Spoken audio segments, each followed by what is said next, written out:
Hello, welcome everyone. So today I will show you how you can import some molecular structures that you draw in ChemDraw into Adobe Illustrator. So as you know that ChemDraw provides you with wide variety of functionality to format your molecules, but then it comes down to just personal choice. So for example, I like to import all of my drawings from various softwares into Adobe Illustrator, so I have everything at one place and then I can reformat them according to my preferences. Now, around the globe, a lot of scientists and researchers use Adobe Illustrator to make beautiful schematics, figures, and so on. So today I will show you two different ways how you can import your molecular structures from ChemDraw into Adobe Illustrator. So the window here that you see, I have ChemDraw opened. Now what you see is, now let's go to structure and select convert name to structure. Now I decided to choose a bigger molecule so you can see what are the differences when you're importing, and you want to import. So when you're importing from ChemDraw to Adobe Illustrator, the main thing that you would like to consider is that in Adobe Illustrator, the chemical structure that is pasted is, if not exactly, very close or very similar to what you have drawn in ChemDraw. So you do not want any errors or breaking of the bonds or any other errors. So I just want to demonstrate you two methods. So let's go here, convert names to structure. Now I chose tannin just to show you. So I insert this molecule here and I can see the tannin molecule. Maybe I'll zoom in a bit here so you can see better. Okay. Now once you have this structure drawn, so you click on File and you click on Export, and what you want to make sure that you change the format accordingly so that you get a good representation of your molecule in Adobe Illustrator.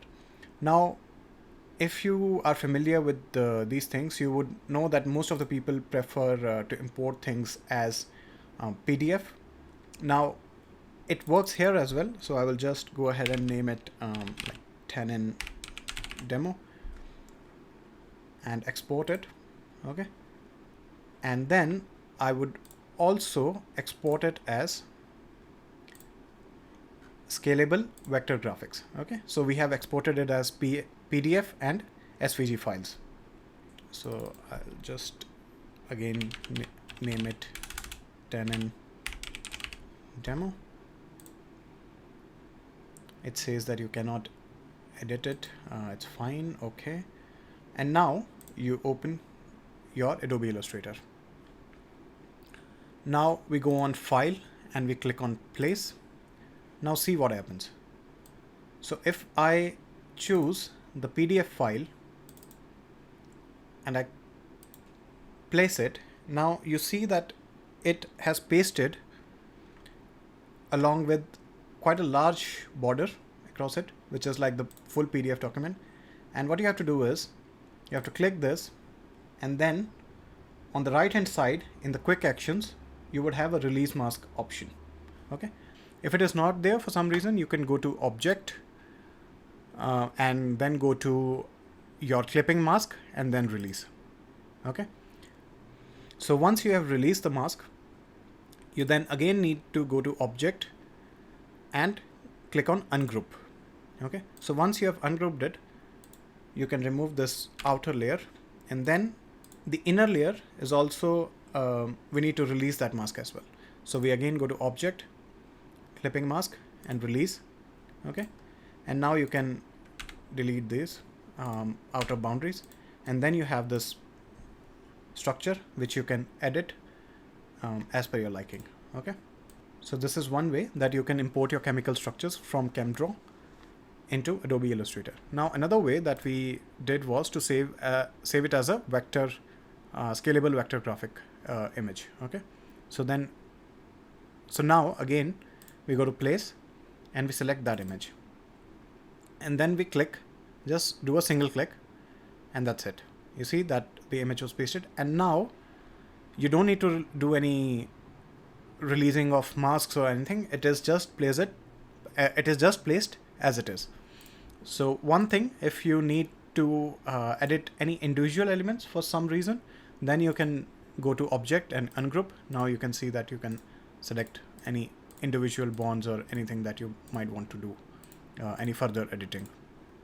The reason that I like